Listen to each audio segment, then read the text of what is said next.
I was reading in your book, it was on page 144, that you were also influenced by Leo Zeff. And it turns out at the exact same time in history in the 1980s that I was influenced by Leo Zeff because he was a neighbor of, yeah, Leo was a neighbor of mine. He was about 8 houses down the street. And we got to know one another. And I soon became his student. He became my mentor. And I ingested various kinds of psychedelic medicines in my mouth, in my rectum. I can't remember in my nose also, but I remember those were 2 administrations. And Leo did the most interesting thing. During the 1980s, I had founded a chemical dependence program called Cokenders, alcohol and drug program. And we did a 5-day residential to kick off everybody's program at Wilbur Hot Spring. A very intense program, 30 hours of group therapy, individual therapy. We did yoga, but I called it stretching. We did a meditation, but I called it mind clearing. We did nutrition training, but we called it learning about fuel. Disguising things to make them more palatable to chemically dependent people. And Leo says to me one day, I'd like to attend the 5-day program. Yeah, great. So here was cherubic. I mean, remember him, he was a cherubic person in his demeanor. And I said, Leo, you want to come to a chemical dependent residential? He said, yes, I've got something I want to deal with. I said, please come as my personal guest. So the first night of the program, we're all sitting in a circle, and it was my custom, after introductions, for each person to go to their room and bring every single drop of paraphernalia and drugs that they brought with them. Then I would have them go to the parking lot and clean out their cars and bring that to the room. And it was typically boxes and boxes of stuff that were in the middle of the room. There was Leo sitting with bags upon bags of Cheetos, chocolate knobs, different kinds of jelly beans. I mean, like he was a junk food king. And he's sitting in a room with profoundly addicted heroin, cocaine, alcohol, garbage heads, taking all 3. And they saw his collection. He was a hit overnight. It was really, really a great thing. Yeah, whenever I attended meetings that Leo were at, you would always see him wondering where the food was. He'd be asking people, where's the food? Yeah, he just loved to eat. For those of you listening, Leo Zeff, The Secret Chief, is the name of the book that was written about him. It's worth reading. You want to get to it. Yeah, my experience with Leo was rather limited. I met him in the mid 80s, 86, maybe 87. So I arranged to do an ibogaine session with him, which we did the next year, and then the picture trip, that LSD and Harmaline trip. So those were the 2 experiences that I had supervised by him, and they were momentous, especially the ibogaine one.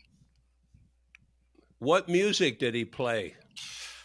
Do you recall? He just brought out his box of cassettes. I didn't look that carefully. I think he played some African music, obviously for the ibogaine session. One of the striking things about the way that he would sit for my sessions is that he would just read a paperback novel, like a romance novel. He'd just be kind of flipping.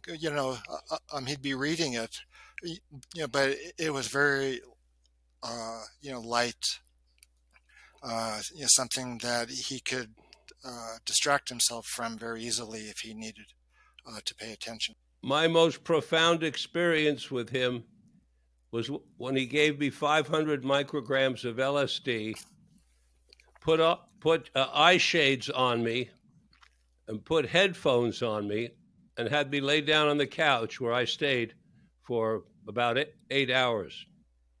He played Beethoven.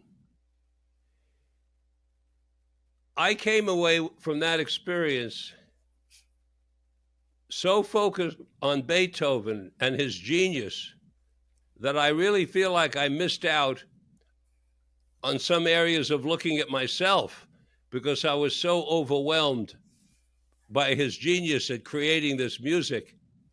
And afterwards, I thought, Rick, and this is something you talk about in your book, your latest book,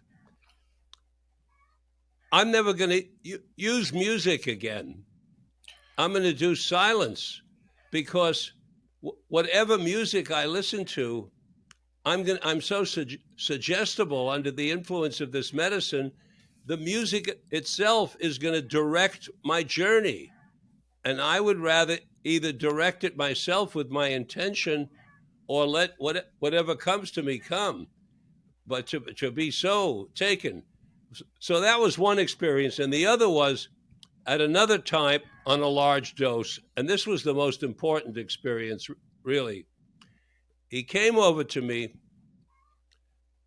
took off my eye shades, took off the headphones, and he took my hand and he looked into my eyes. And I had the sensation, real or not, that he was transmitting to me that which he had inside of him. And it was a glorious moment, which to this moment still fills me when I even think about it.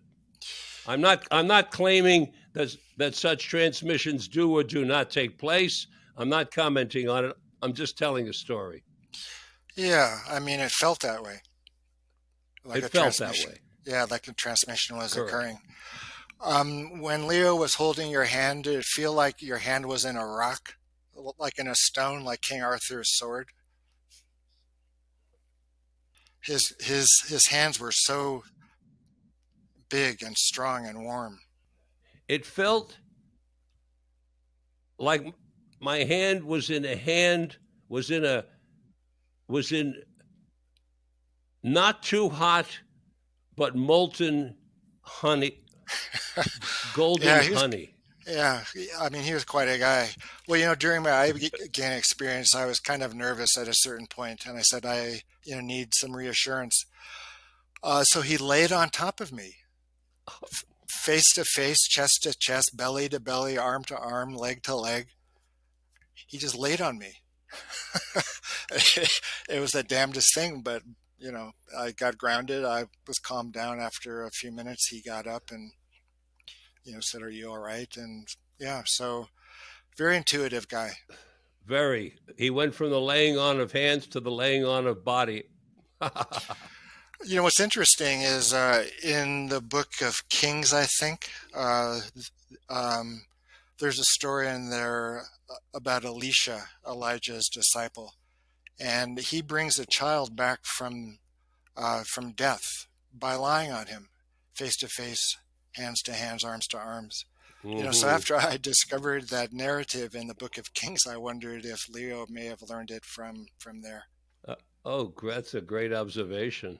We all want to change the world.